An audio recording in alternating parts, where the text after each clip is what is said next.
Welcome to Bite at a Time Books, where we read you your favorite classics one bite at a time. My name is Bree Carlile, and I love to read and wanted to share my passion with listeners like you. If you enjoy our show, be sure to follow us so you get all the new episodes. If you want to see exclusive behind the scenes of our show, join our Patreon. We would also love for you to drop us a rating on your favorite podcast platform and share our show with your friends. You can catch us on all the social medias at Bite at a Time Books. We are now part of the Bite at a Time Books Productions Network. If you ever wondered what inspired your favorite classic novelists to write their stories, what was happening in their lives or the world at the time, check out Bite at a Time Books Behind the Story, wherever you listen to podcasts. Today we will be continuing Jane Eyre by Charlotte Bronte. Chapter 24. As I rose and dressed, I thought over what had happened and wondered if it were a dream. I could not be certain of the reality till I had seen Mr. Rochester again and heard him renew his words of love and promise. While arranging my hair, I looked at my face in the glass and felt it was no longer plain. There was hope in its aspect and life in its color, and my eyes seemed as if they had beheld the fount of fruition and borrowed beams from the lustrous ripple. I had often been unwilling to look at my master, because I feared he could not be pleased at my look, but I was sure I might lift my face to his now, and not cool his affection by its expression. I took a plain but clean and light summer dress from my drawer and put it on. It seemed no attire had ever so well become me, because none had I ever worn in so blissful a mood. I was not surprised when I ran down into the hall to see that a brilliant June morning had succeeded to the tempest of the night, and to feel, through the open glass door, the breathing of a fresh and fragrant breeze. Nature must be gladsome when I was so happy. A beggar woman and her little boy, pale, ragged objects both, were coming up the walk, and I ran down and gave them all the money I happened to have in my purse, some 3 or 4 shillings. Good or bad, they must partake of my jubilee. The rooks cawed, and blither-birds sang, but nothing was so merry or so musical as my own rejoicing heart. Mrs. Fairfax surprised me by looking out of the window with a sad countenance, and saying gravely, "Miss Eyre, will you come to breakfast?" During the meal she was quiet and cool, but I could not undeceive her then. I must wait for my master to give explanations, and so must she. I ate what I could, and then I hastened upstairs. I met Adele leaving the schoolroom. "Where are you going? It is time for lessons." "Mr. Rochester has sent me away to the nursery." "Where is he?" "In there," pointing to the apartment she had left, and I went in, and there he stood. "Come and bid me good morning," said he. I gladly advanced, and it was not merely a cold word now, or even a shake of the hand that I received, but an embrace and a kiss. It seemed natural. It seemed genial to be so well loved, so caressed by him. "Jane, you look blooming and smiling and pretty," said he. "Truly pretty this morning. Is this my pale little elf? Is this my mustard seed? This little sunny-faced girl with the dimpled cheek and rosy lips, the satin-smooth hazel hair and the radiant hazel eyes?" I had green eyes, reader, but you must excuse the mistake. For him they were new-dyed, I suppose. "It is Jane Eyre, sir." "Soon to be Jane Rochester," he added. "In 4 weeks, Janet, not a day more. Do you hear that?" I did, and I could not quite comprehend it. It made me giddy. The feeling, the announcement sent through me was something stronger than was consistent with joy, something that smote and stunned. It was, I think, almost fear. "You blushed, and now you are white. Jane, what is that for?" "Because you gave me a new name, Jane Rochester, and it seems so strange." "Yes, Mrs. Rochester," said he. "Young Mrs. Rochester, Fairfax Rochester's girl bride." "It can never be, sir. It does not sound likely. Human beings never enjoy complete happiness in this world. I was not born for a different destiny to the rest of my species. To imagine such a lot befalling me is a fairy tale, a daydream, which I can and will realize. I shall begin today." This morning I wrote to my banker in London to send me certain jewels he has in his keeping, heirlooms for the ladies of Thornfield. In a day or two I hope to pour them into your lap. For every privilege, every attention shall be yours that I would accord a peer's daughter, if about to marry her. Oh, sir, never rain jewels. I don't like to hear them spoken of. Jewels for Jane Eyre sounds unnatural and strange. I would rather not have them. I will myself put the diamond chain round your neck and the circlet on your forehead, which it will become, for nature, at least, has stamped her patent of nobility on this brow, Jane.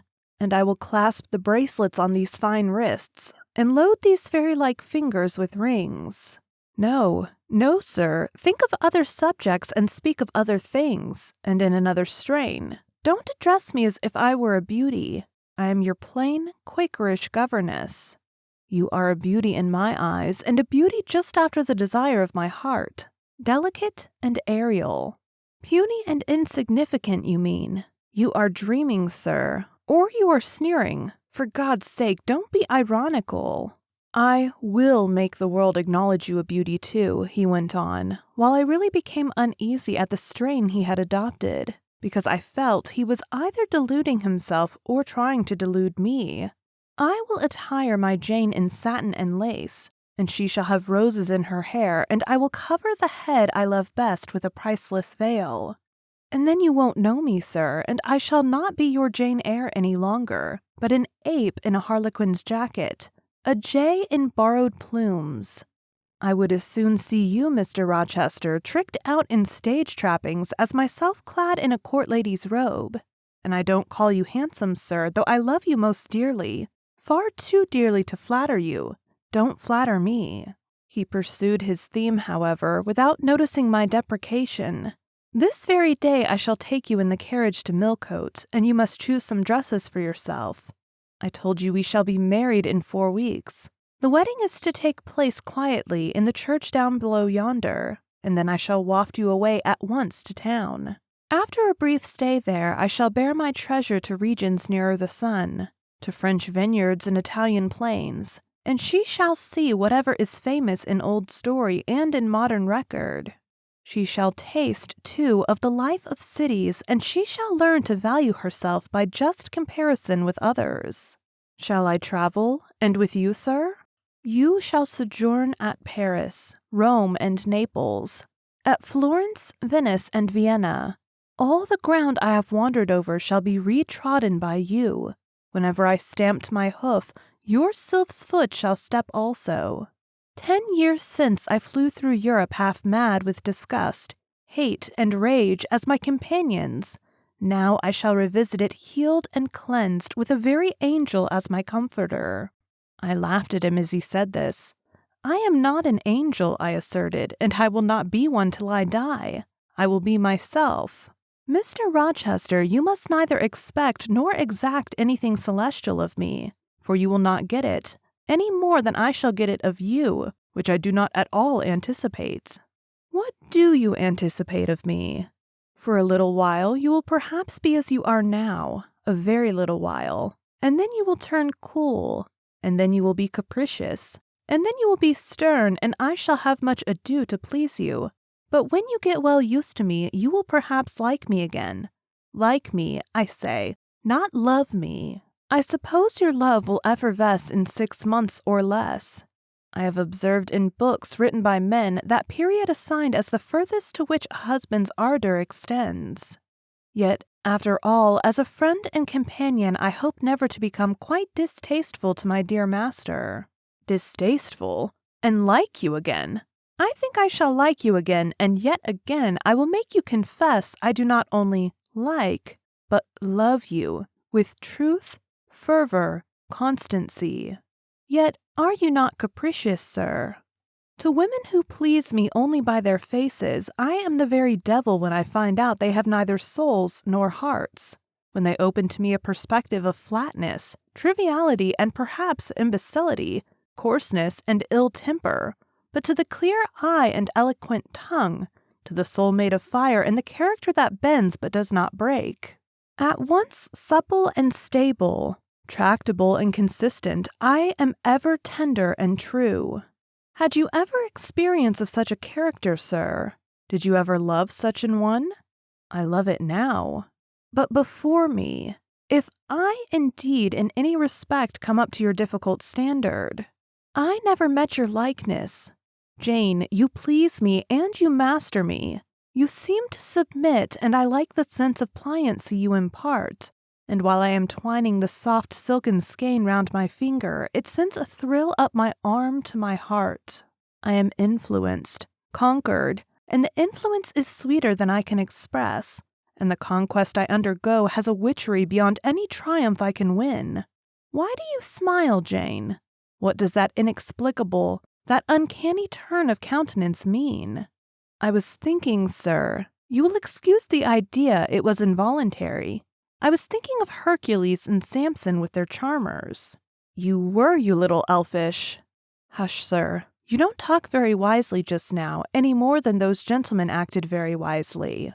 However, had they been married, they would no doubt by their severity as husbands have made up for their softness as suitors, and so will you, I fear. I wonder how you will answer me a year hence, should I ask a favor it does not suit your convenience or pleasure to grant. Ask me something now, Janet, the least thing I desire to be entreated.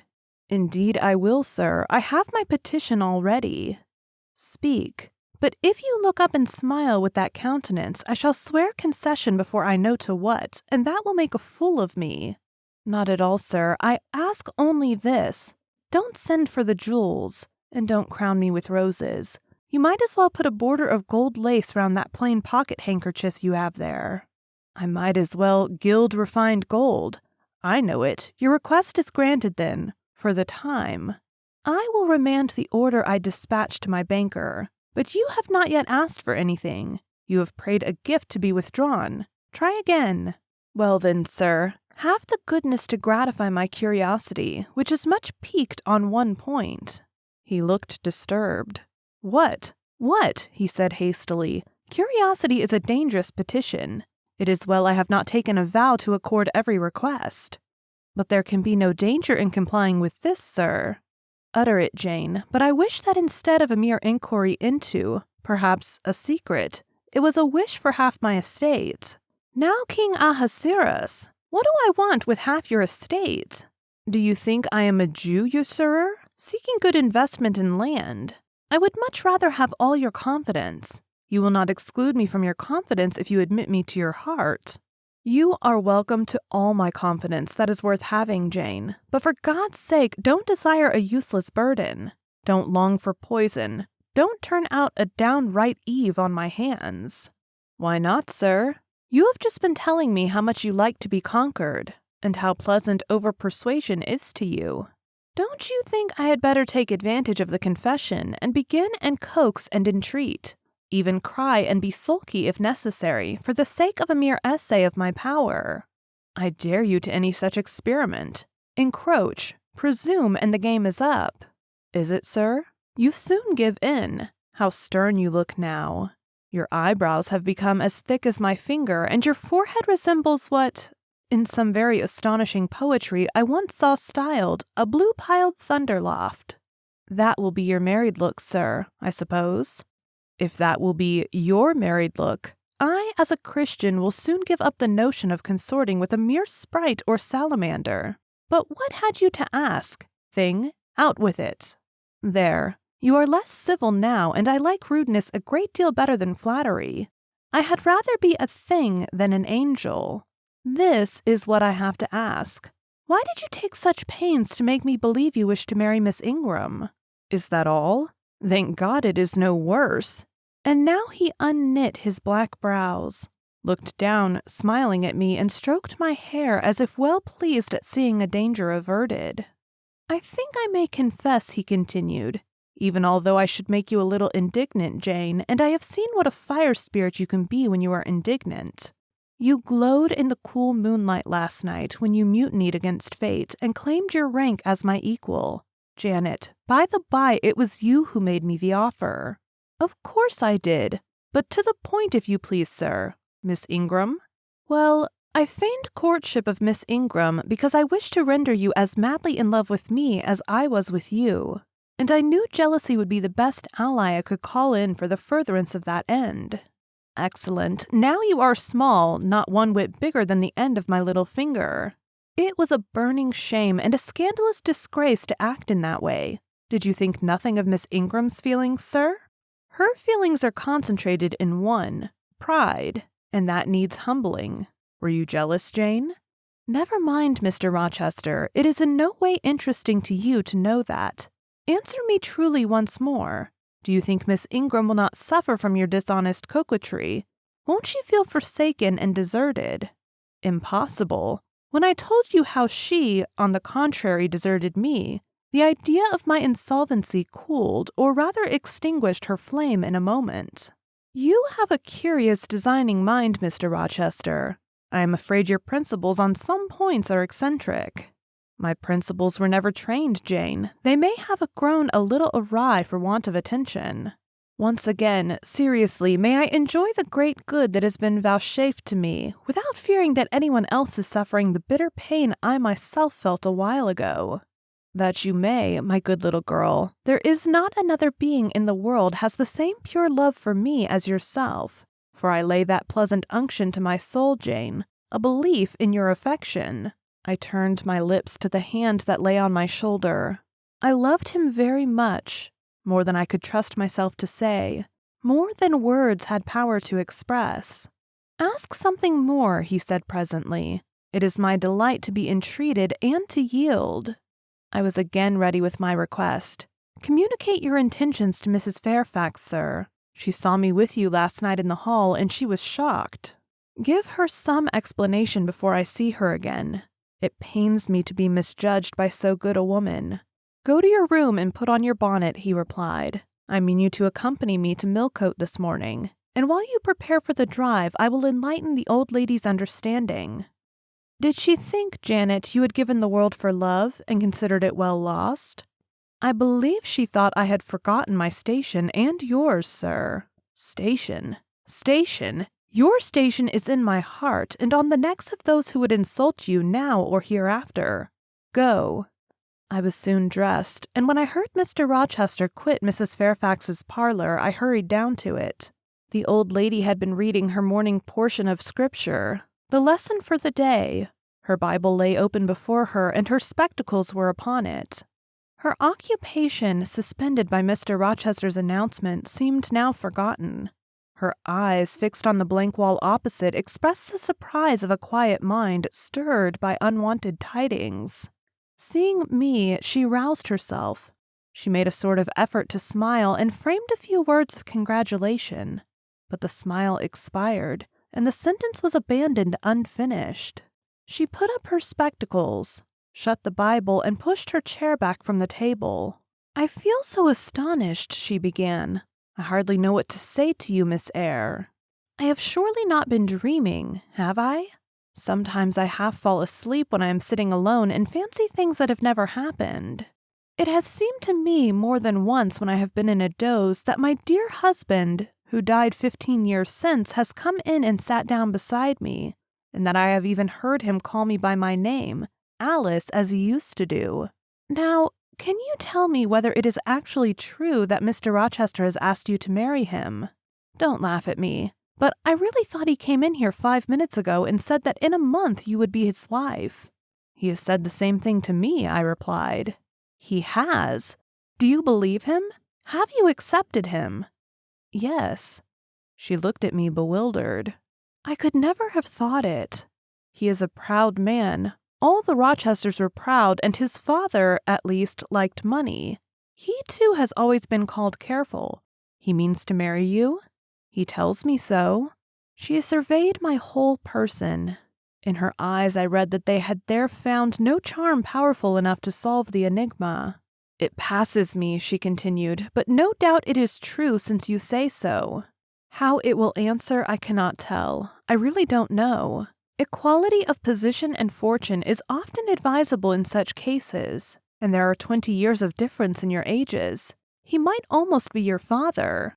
No, indeed, Mrs. Fairfax, exclaimed I, nettled. He is nothing like my father. No one who saw us together would suppose it for an instant.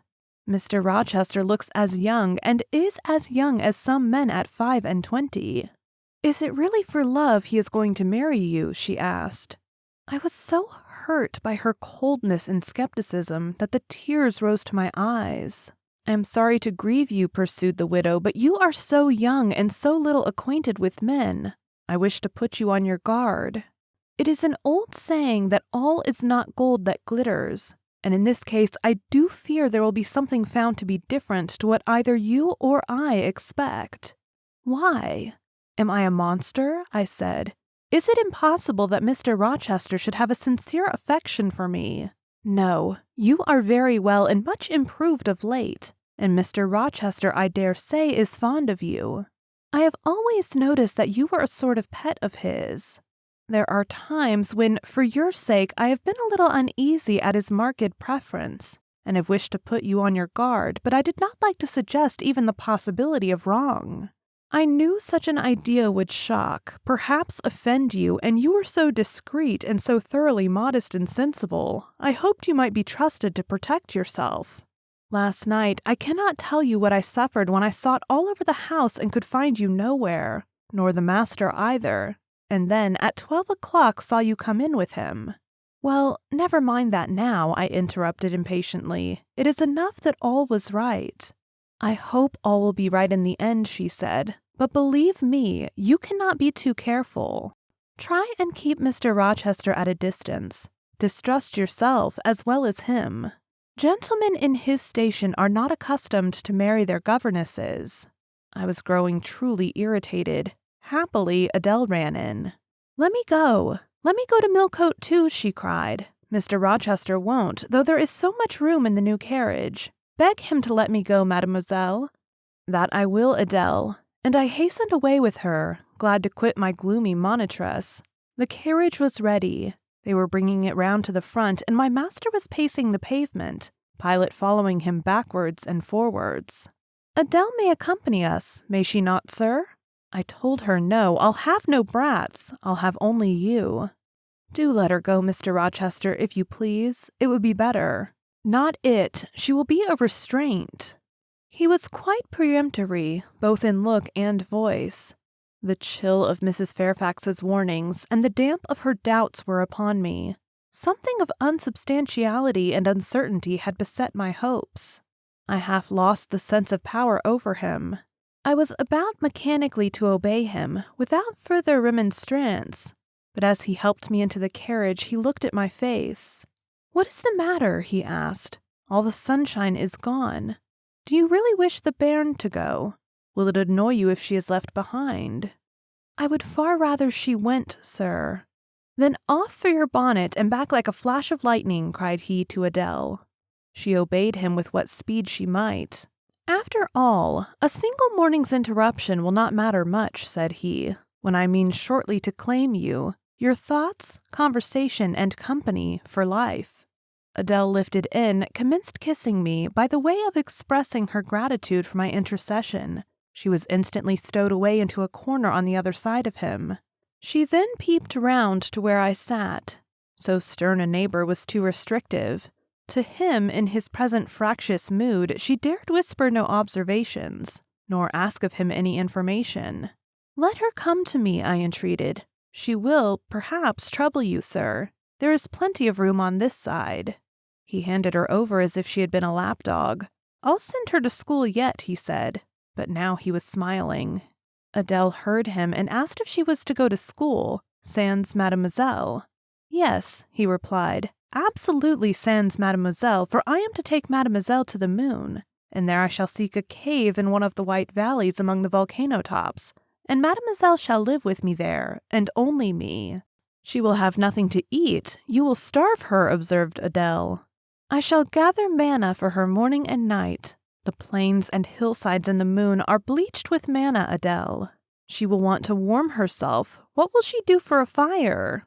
Fire rises out of the lunar mountains. When she is cold, I'll carry her up to a peak and lay her down on the edge of a crater.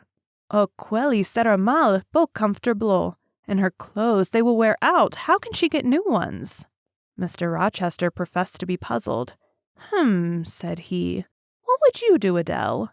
Cudgel your brains for an expedient? How would a white or a pink cloud answer for a gown, do you think? And one could cut a pretty enough scarf out of a rainbow. She is far better as she is, concluded Adele, after musing some time. Besides, she would get tired of living with only you and the moon. If I were Mademoiselle, I would never consent to go with you. She has consented. She has pledged her word. But you can't get her there. There is no road to the moon. It is all air, and neither you nor she can fly. Adele, look at that field.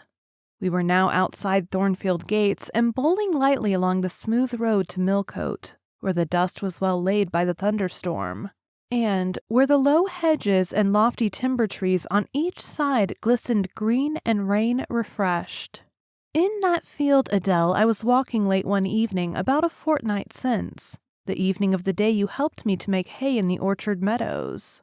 And, as I was tired with raking swaths, I sat down to rest me on a still, and there I took out a little book and a pencil, and began to write about a misfortune that befell me long ago, and a wish I had for happy days to come. I was writing away very fast, though daylight was fading from the leaf, when something came up the path and stopped 2 yards off me. I looked at it. It was a little thing with a veil of gossamer on its head. I beckoned it to come near me. It stood soon at my knee. I never spoke to it, and it never spoke to me in words, but I read its eyes, and it read mine, and our speechless colloquy was to this effect. It was a fairy, and come from Elfland, it said, and its errand was to make me happy. I must go with it out of the common world to a lonely place, such as the moon, for instance. And it nodded its head towards her horn, rising over Hay Hill. It told me of the alabaster cave and silver vale where we might live. I said I should like to go, but reminded it, as you did me, that I had no wings to fly. Oh, returned the fairy, that does not signify. Here is a talisman will remove all difficulties. And she held out a pretty gold ring. Put it, she said, on the 4th finger of my left hand, and I am yours, and you are mine. And we shall leave earth and make our own heaven yonder. She nodded again at the moon. The ring, Adele, is in my breeches pocket, under the disguise of a sovereign, but I mean soon to change it to a ring again. But what has Mademoiselle to do with it? I don't care for the fairy. You said it was Mademoiselle you would take to the moon. Mademoiselle is a fairy, he said, whispering mysteriously.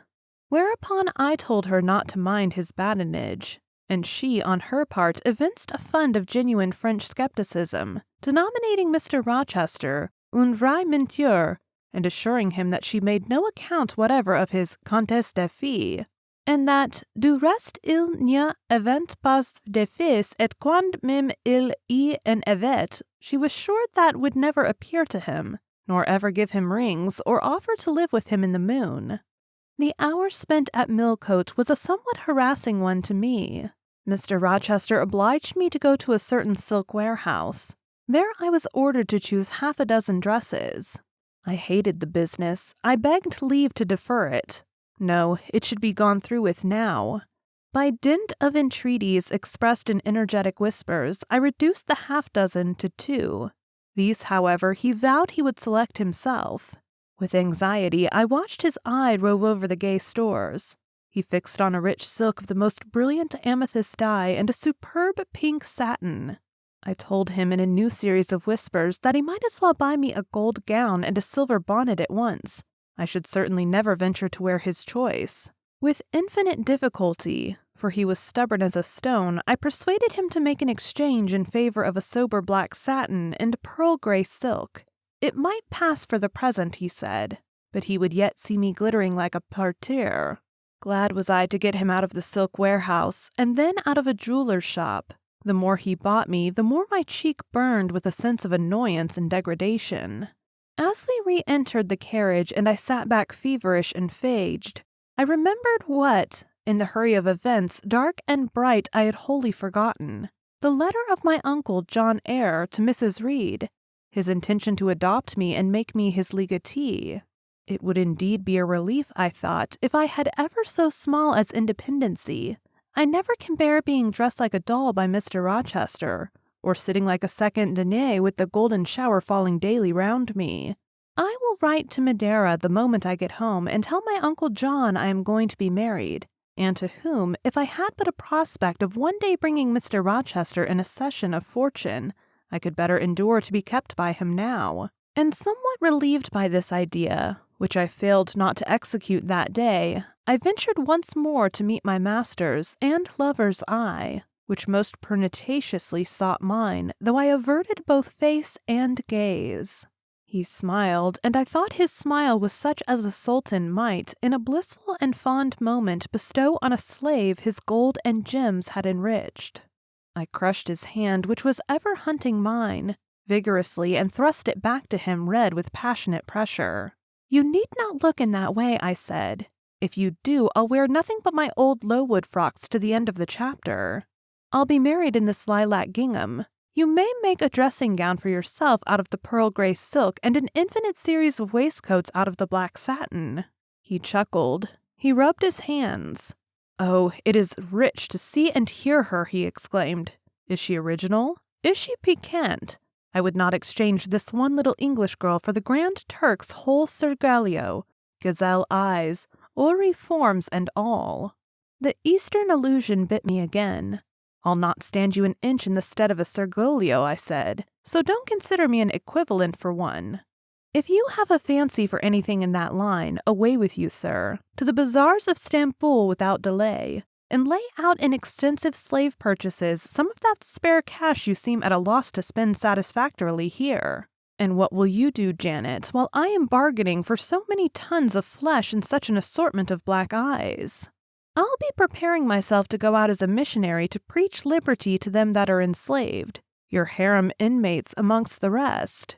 I'll get admitted there, and I'll stir up mutiny. And you, three-tailed bashaw as you are, sir, shall in a trice find yourself fettered amongst our hands.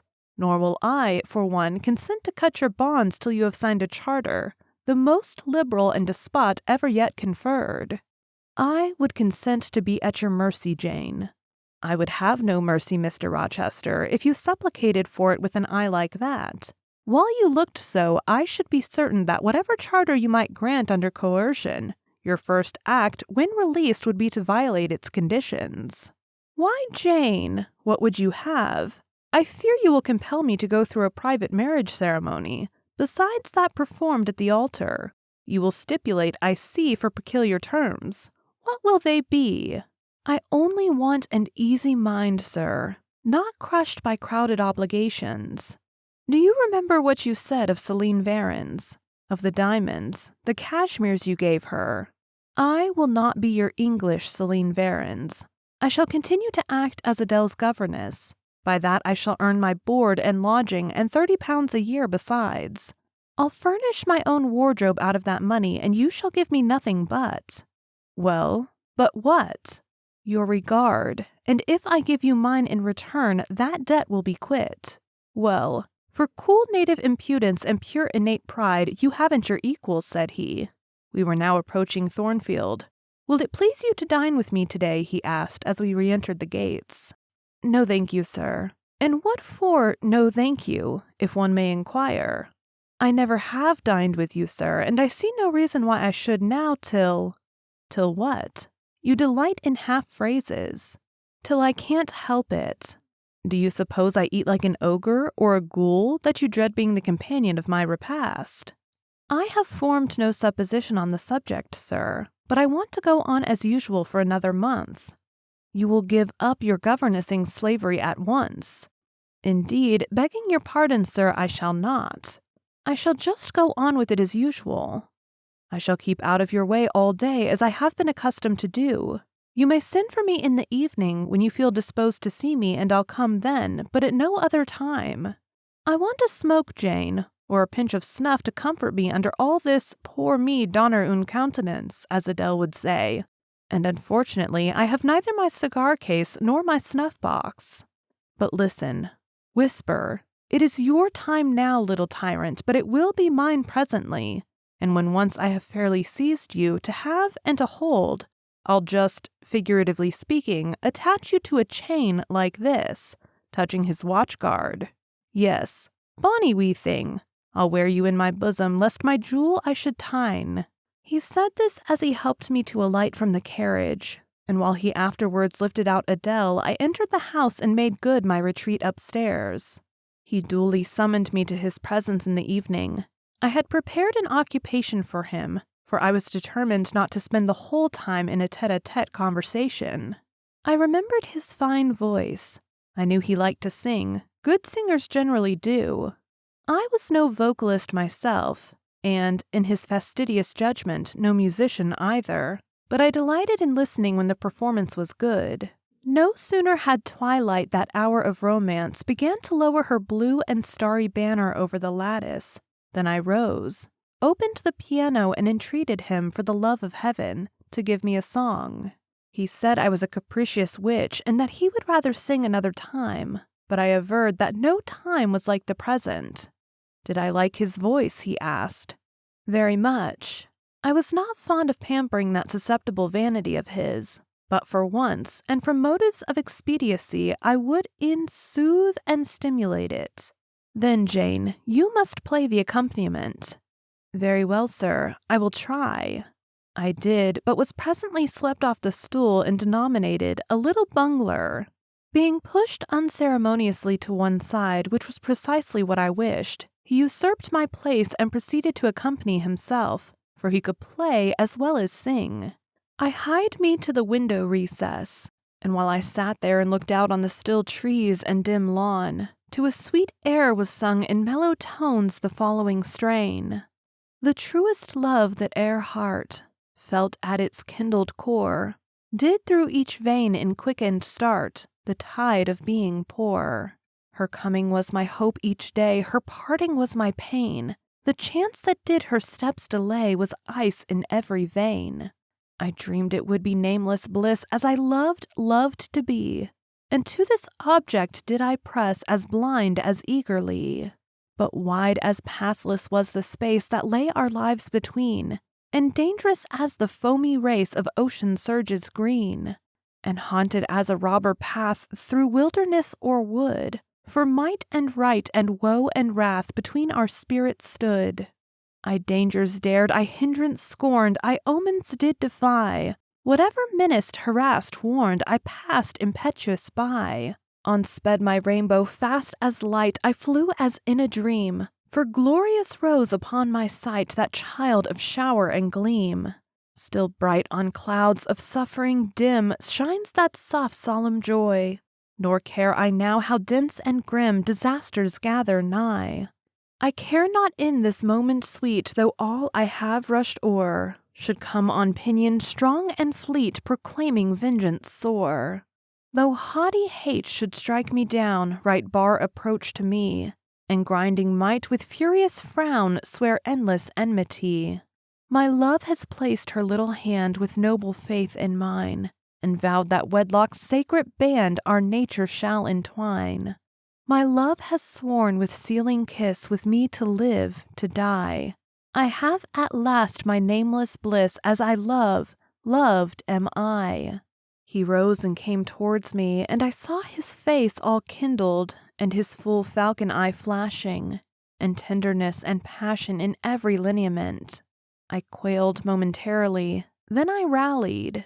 Soft scene, daring demonstration I would not have, and I stood in peril of both. A weapon of defense must be prepared. I wetted my tongue as he reached me. I asked with asperity whom he was going to marry now. That was a strange question to be put by his darling Jane. Indeed, I considered it a very natural and necessary one. He had talked of his future wife dying with him. What did he mean by such a pagan idea? I had no intention of dying with him. He might depend on that. Oh, all he longed, all he prayed for was that I might live with him. Death was not for such as I. Indeed it was. I had as good a right to die when my time came as he had, but I should bide that time and not be hurried away in a settee. Would I forgive him for the selfish idea and prove my pardon by a reconciling kiss? No, I would rather be excused. Here I heard myself apostrophized as a hard little thing, and it was added, any other woman would have been melted to marrow at hearing such stanzas crooned in her praise. I assured him I was naturally hard, very flinty, and that he would often find me so, and that, moreover, I was determined to show him divers rugged points in my character before the ensuing 4 weeks elapsed. He should know fully what sort of a bargain he had made, while there was yet time to rescind it. Would I be quiet and talk rationally? I would be quiet if he liked, and as to talking rationally, I flattered myself I was doing that now. He fretted, pished and pshawed. Very good, I thought. You may fume and fidget as you please, but this is the best plan to pursue with you, I am certain. I like you more than I can say, but I'll not sink into a bathos of sentiment. And with this needle of repartee, I'll keep you from the edge of the gulf, too, and moreover maintain by its pungent aid that distance between you and myself, most conducive to our real mutual advantage. From less to more, I worked him up to considerable irritation. Then, after he had retired in dudgeon quite to the other end of the room, I got up, and saying, I wish you good night, sir, in my natural and wonted respectful manner, I slipped out by the side door and got away. The system thus entered on, I pursued during the whole season of probation, and with the best success. He was kept, to be sure, rather cross and crusty, but on the whole I could see he was excellently entertained, and that a lamb-like submission and turtle-dove sensibility, while fostering his despotism more, would have pleased his judgment, satisfied his common sense, and even suited his taste less. In other people's presence, I was, as formerly, deferential and quiet, any other line of conduct being uncalled for. It was only in the evening conferences I thus thwarted and afflicted him. He continued to send for me punctually the moment the clock struck 7, though when I appeared before him now, he had no such honeyed terms as love and darling on his lips. The best words at my service were provoking puppet, malicious elf, sprite, changeling, etc. For caresses, too, I now got grimaces. For a pressure of the hand, a pinch on the arm. For a kiss on the cheek, a severe tweak of the ear. It was all right. At present, I decidedly preferred these fierce favors to anything more tender. Mrs. Fairfax, I saw, approved me. Her anxiety on my account vanished. Therefore, I was certain I did well. Meantime, Mr. Rochester affirmed I was wearing him to skin and bone, and threatened awful vengeance for my present conduct at some period fast coming. I laughed in my sleeve at his menaces. I can keep you in reasonable check now, I reflected, and I don't doubt to be able to do it hereafter. If one expedient loses its virtue, another must be devised. Yet, after all, my task was not an easy one. Often I would rather have pleased than teased him. My future husband was becoming to me my whole world, and more than the world, almost my hope of heaven. He stood between me and every thought of religion, as an eclipse intervenes between man and the broad sun. I could not in those days see God for his creature of whom I had made an idol. Thank you for joining Bite at a Time Books today, while we read a bite of one of your favorite classics. If you enjoy our show, be sure to follow us so you get all the new episodes. If you want to see exclusive behind the scenes of our show, join our Patreon. We would also love for you to drop us a rating on your favorite podcast platform and share our show with your friends. You can catch us on all the social medias at Bite at a Time Books. Also, be sure to check us on our website, www.biteatatimebooks.com. We are now part of the Bite at a Time Books Productions Network. If you ever wondered what inspired your favorite classic novelists to write their stories, what was happening in their lives or the world at the time, check out Bite at a Time Books Behind the Story, Tuesdays wherever you listen to podcasts. Again, my name is Bree Carlile, and I hope you come back tomorrow while we take the next bite of Jane Eyre.